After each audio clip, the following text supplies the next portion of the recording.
Tomorrow morning is the annual Common Bond Breakfast in Fort Wayne. It benefits Aaron's House for Grieving Children. This year's keynote speaker is Austin Hatch. The former Canterbury basketball standout survived 2 plane crashes and just finished his sophomore year at the University of Michigan.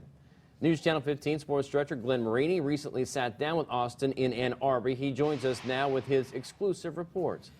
Now listed as a student assistant for the Michigan basketball program, Austin is far from your typical 21-year-old studying business. Mature, intelligent, and thoughtful as always. I had the chance to sit down with Austin at mid-court at the Chrysler Center. 5 years after the second plane crash, it's Austin Hatch like you've never heard him before.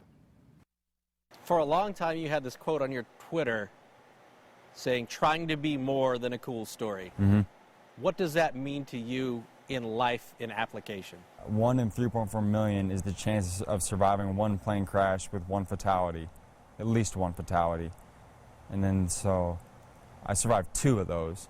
So the chances of surviving both 1 in 11 quadrillion, 560 trillion makes for a pretty cool story, right?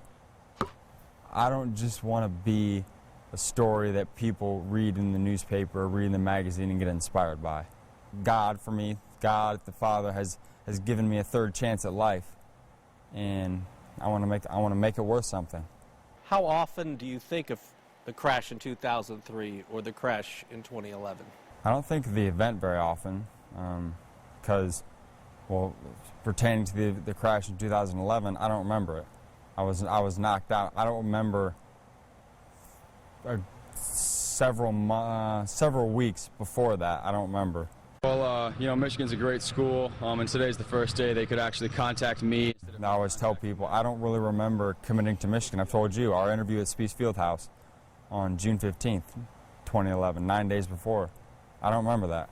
I had great questions. Yeah. I mean, obviously. Yeah.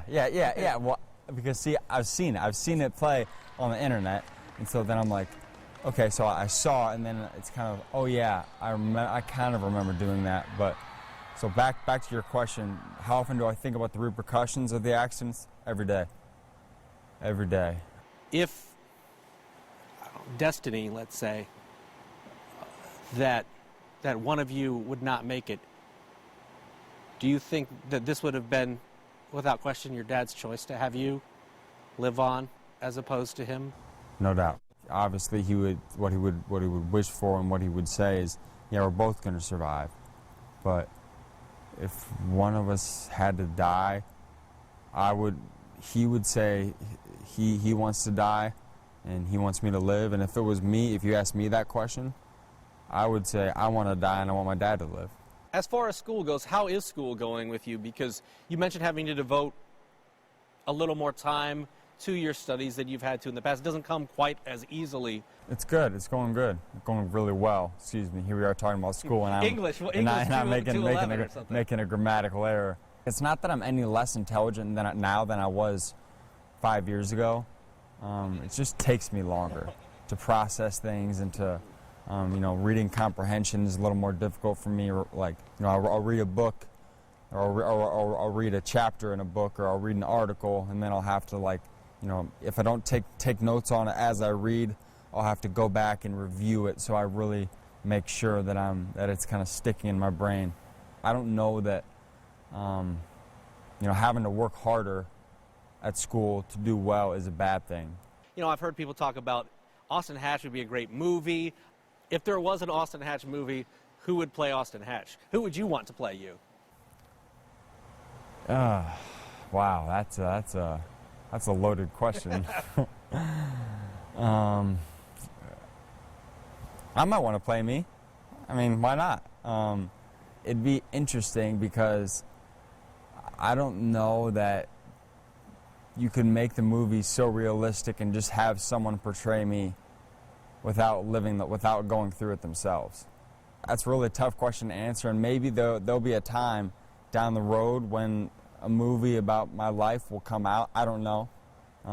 Might be interesting, but yeah, I guess we'll fight that battle when we come to it. This is a cool moment. Austin Hatch going to get some playing time right now. It was April 27th, 2015, when you decided to take the medical exemption, which ended your playing career here at Michigan.